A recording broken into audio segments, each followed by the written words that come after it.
Okay, ലൈഫിൽ വരുന്ന ഓരോരോ ചേഞ്ചസ് ചേഞ്ചസ് അല്ലേ അത് നമ്മൾ പക്ഷെ ഒരിക്കലും അറിഞ്ഞുകൊണ്ട് മാറ്റം വരുത്തുന്നല്ല. ആ ഇങ്ങനെ സിറ്റുവേഷൻസ് വരുമ്പോ നമ്മളിങ്ങനെ ഒറ്റയ്ക്ക് ഇപ്പൊ ഇന്നിപ്പോ ആരുമില്ല, എന്ത് ചെയ്യാം, എന്നാ പിന്നെ ഫുഡ് കഴിക്കാൻ പോയാലോ എന്ന് പറഞ്ഞിട്ട് ചിലപ്പോ ഒറ്റയ്ക്ക് ആരും ഇല്ലാത്തോണ്ട് പോകുന്നതായിരിക്കും. അപ്പൊ അതെനിക്ക് ഇഷ്ടപ്പെട്ടു. ആ അപ്പൊ പിന്നെ I prefer to do that more. അങ്ങനെ അങ്ങനെ അങ്ങനെ സംഭവിക്കുന്നതാണ്. ഓക്കെ, നമ്മൾ വിചാരിക്കാത്ത ഓരോരോ മാറ്റങ്ങൾ Yeah, yeah, വരുന്നത്. അങ്ങനെ. ഈ മനോഹരം എന്ന് പറഞ്ഞൊരു മൂവി വന്നതുകൊണ്ട് നിങ്ങൾ തമ്മിൽ അന്ന് അവിടെ സെറ്റിൽ വെച്ച് പരിചയപ്പെട്ടു, ലൈഫ് തന്നെ ഇന്നിപ്പോ ഇവിടെ വന്ന് നിൽക്കുന്നു മനോഹരമായിട്ട്. ഒരു പക്ഷെ എപ്പോഴെങ്കിലും ചിന്തിച്ചിട്ടുണ്ട് അന്ന് അങ്ങനെ ഒരു മൂവി വന്നില്ലായിരുന്നെങ്കിൽ നിങ്ങൾ തമ്മിൽ ദൈവം എങ്ങനെ നിങ്ങളെ കൊണ്ട് കണക്ട് ചെയ്യിപ്പിച്ചേനെ, നിങ്ങൾ എങ്ങനെ എന്തായിരിക്കും, നിങ്ങൾ എപ്പോഴെങ്കിലും അങ്ങനെ മറ്റേ എന്റെ ആലോചിച്ചിട്ടുണ്ടോ? അടുത്ത് മറ്റേ ഞാൻ പ്രകാശൻ ആ ആണ് എന്റെ ഫസ്റ്റ് ഫിലിം. അതെ. അപ്പൊ ഞാൻ പ്രകാശനിൽ ആക്ച്വലി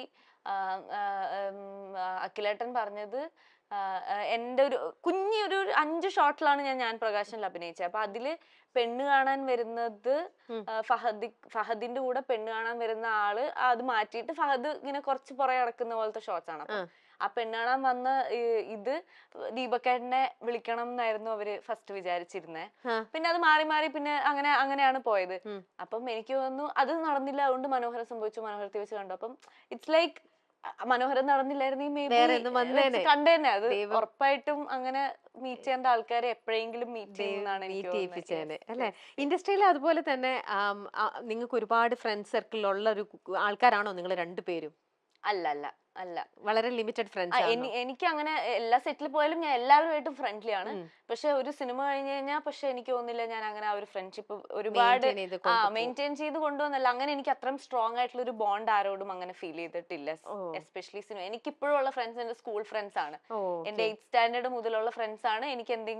നമുക്ക് എന്തെങ്കിലും അത്രയും കോർ കാര്യങ്ങൾ സംസാരിക്കാൻ വേണ്ടി വിളിക്കുന്നതൊക്കെ അവരോടാണ്. സിനിമയിലുള്ള എല്ലാവരും എനിക്ക് ഇഷ്ടമാണ്, കാണുമ്പോൾ ഭയങ്കര കമ്പനിയൊക്കെയാണ്. പക്ഷെ ഞാൻ അങ്ങനെ വീട്ടിൽ പോകാനോ അല്ലെങ്കിൽ അത് കഴിഞ്ഞ് പുറത്ത് മീറ്റ് ചെയ്യാനോ അങ്ങനെ എനിക്ക് വളരെ കുറച്ച് പേരേ ഉള്ളൂ. അങ്ങനെ ധ്യാനായിട്ട് അപർണ നല്ല കണക്റ്റഡ് ആണ്. നിങ്ങൾ തമ്മിലുള്ള ഫ്രണ്ട്ഷിപ്പ്, നിങ്ങൾ തമ്മിലുള്ള ഒരു വൈബ് ഭയങ്കര ഇതാണ് അല്ലേ?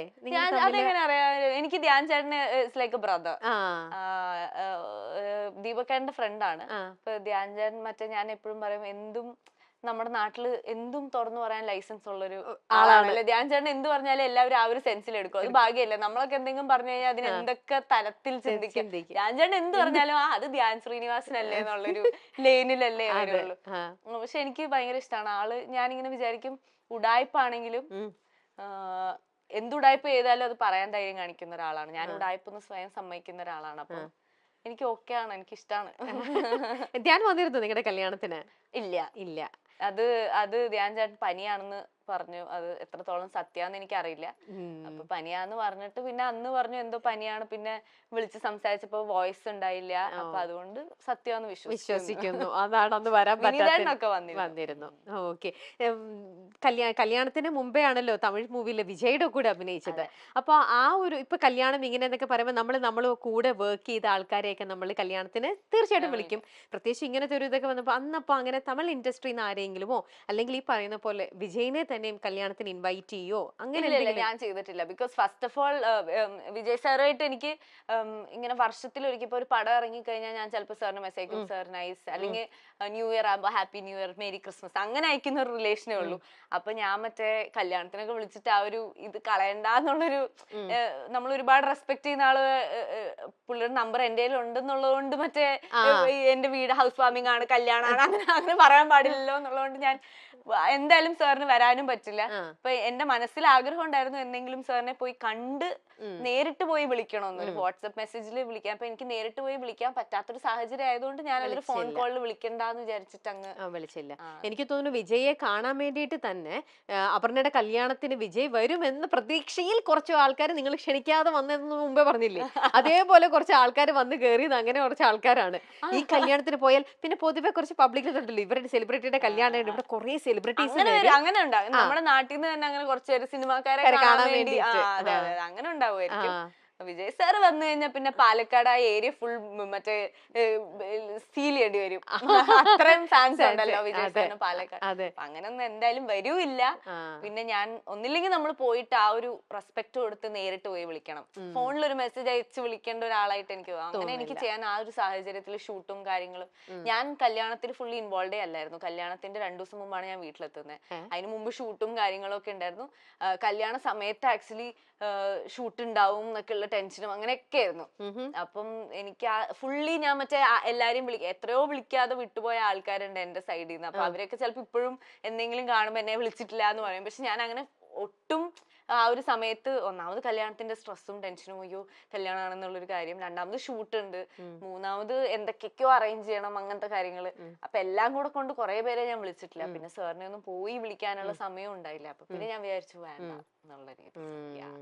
Okay okay. പിന്നെ ആനന്ദ് ശ്രീബാലയില് അതിനകത്ത് അതിന്റെ വിശേഷങ്ങളൊക്കെ പറയും. അതിലെ നായികയല്ലേ ഇപ്പൊ നീ? അതെ. അപ്പൊ അതിലെ വിശേഷങ്ങളും കൂടെ പറയും. ആനന്ദ് ശ്രീബാല അടുത്ത് തന്നെ റിലീസ്, എന്നാണ് ഡേറ്റ് ഫിക്സ് ചെയ്തിട്ടില്ല, പക്ഷെ അടുത്ത് തന്നെ ഉണ്ടാവും അതിന്റെ റിലീസും കാര്യങ്ങളൊക്കെ ആയിട്ട്. അതിന്റെ കാര്യം വർക്ക് എല്ലാം കഴിഞ്ഞോ? വർക്ക് എല്ലാം കഴിഞ്ഞു. പോസ്റ്റ് പ്രൊഡക്ഷനും എല്ലാം. ഇനി എന്തെങ്കിലും ടെക്നിക്കലി എന്തെങ്കിലും ബാക്കി ഉണ്ടെങ്കിൽ നമ്മൾ എന്റെ ഡബിങ്ങും ഞങ്ങൾ ചെയ്യേണ്ട കാര്യങ്ങളൊക്കെ കഴിഞ്ഞു. ഇനി ബാക്ക് എൻഡിൽ എന്തെങ്കിലും ബാക്കിയുണ്ടോന്ന് എനിക്കറിയില്ല. അത് അവര് ചെയ്തോണ്ടിരിക്കുകയാണ്. പക്ഷെ ഓൾമോസ്റ്റ് ഒരു 90% ഫിലിം ഓക്കെ ആണ്, റെഡി ആണെന്നാണ് എനിക്ക് അറിയുന്നത്. അതിന്റെ റിലീസും കാര്യങ്ങളും ഡേറ്റും ഒക്കെ അവര് ഇപ്പൊ സ്ലോലി പ്രൊമോഷൻസ് ഒക്കെ സ്റ്റാർട്ട് ചെയ്യണം എന്നുള്ളൊരു സ്റ്റേജിലാണ്. അത് ഞാൻ ഭയങ്കരമായിട്ട് എക്സൈറ്റഡ് ആയിട്ട് ലുക്ക് ഫോർവേഡ് ചെയ്യുന്ന ഒരു ഫിലിമാണ്. അത് ആൾക്കാർക്ക് ഇഷ്ടപ്പെടാൻ സാധ്യതയുള്ള ഒരു സിനിമയാണ്. അതിന്റെ പ്രൊമോഷൻ സമയത്ത് നമുക്ക് അതിന്റെ ക്യാരക്ടറും കാര്യങ്ങളൊക്കെ ഡീറ്റെയിൽ ആയിട്ട് പറയാം. പക്ഷെ എന്നാലും ഇത്ര എക്സൈറ്റ്മെന്റ് വരാൻ ആനന്ദ് ശ്രീബാലയിലെ ക്യാരക്ടർ എന്തായിരിക്കും? എനിക്ക് തോന്നുന്നു അത് കാണുമ്പോൾ ആൾക്കാർക്ക് കുറെയൊക്കെ അതിപ്പോ ഞാൻ പറയാൻ പറ്റില്ല, അതൊരു അങ്ങനത്തെ ഒരു സബ്ജക്റ്റ് ആണ്. അപ്പം കാണുമ്പോൾ ആൾക്കാർക്ക് കണ്ടോ കേട്ടോ അറിഞ്ഞൊരു സ്റ്റോറി ആയിരിക്കും അത്.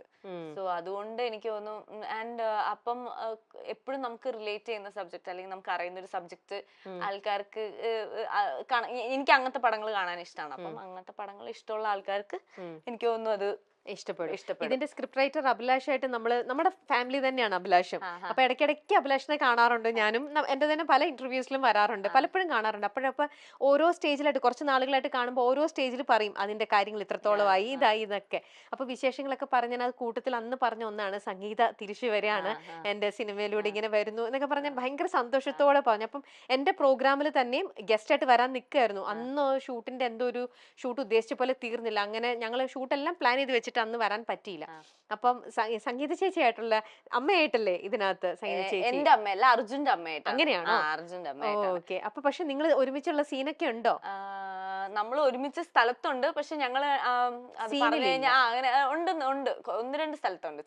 അപ്പൊ എന്തായാലും കാണാനും പരിചയപ്പെടാനൊക്കെ പറ്റി. അതായത് നമ്മൾ ഷൂട്ട് ചെയ്യുന്ന ദിവസങ്ങളിൽ സംഗീത ചേച്ചി ഉണ്ടായിരുന്നു. ഭയങ്കര സ്വീറ്റ് ആയിട്ടുള്ള, ഭയങ്കര ഹംബിൾ ആൻഡ് സ്വീറ്റ് ആയിട്ടുള്ള, ഭയങ്കര സുന്ദരിയാണ്. എനിക്ക് ഭയങ്കര ഇഷ്ടമാണ്. ഞാൻ രമ്യ ചേച്ചിനെ പറഞ്ഞതുപോലെ തന്നെ സംഗീത ചേച്ചിയും അന്നത്തെ പോലെ തന്നെ, ഒരു മാറ്റം ഇല്ല. എങ്ങനെയാണ് ഇത് ഒരു ഏജ് ആയി കഴിഞ്ഞാൽ അങ്ങനെ മകളെ നമ്മൾ ആരും പിന്നെ മുന്നോട്ടങ്ങ് വലുതാവില്ല. ഇവിടെ ആയോ മതിയായിരുന്നു, നമ്മളാ അതിലങ്ങ് നിന്നോളും, പിന്നെ വളരില്ല. സംഗീത ചേച്ചി അതെ ഭയങ്കര സുന്ദരി ആൻഡ് ഭയങ്കര സ്വീറ്റ് ആണ്. അങ്ങനെ ആളങ്ങനെ ഭയങ്കര എക്സ്ട്രോവേർട്ട് ഒന്നും അല്ല, ഭയങ്കര ഇൻട്രോവേർട്ട്, ഭയങ്കര ക്വൈറ്റ് ആയിട്ട് സംസാരിക്കുന്ന, ആവശ്യത്തിന് മാത്രം സംസാരിക്കുന്ന അങ്ങനത്തെ ഒരാളാണ്. ഇനി നിങ്ങൾ ഒരുമിച്ച് സിനിമകൾ ചെയ്യില്ല എന്നുള്ളൊരു പ്ലാൻ അങ്ങനെ എന്തെങ്കിലും ഉണ്ട്? ഇപ്പൊ നിങ്ങൾക്ക് ഒരുമിച്ച് ഒരു പ്രൊജക്ട് വന്നു, അതിനകത്ത് തന്നെ നിങ്ങൾ ഒരുമിച്ച് ചെയ്യാൻ വില്ലിങ് ആണോ?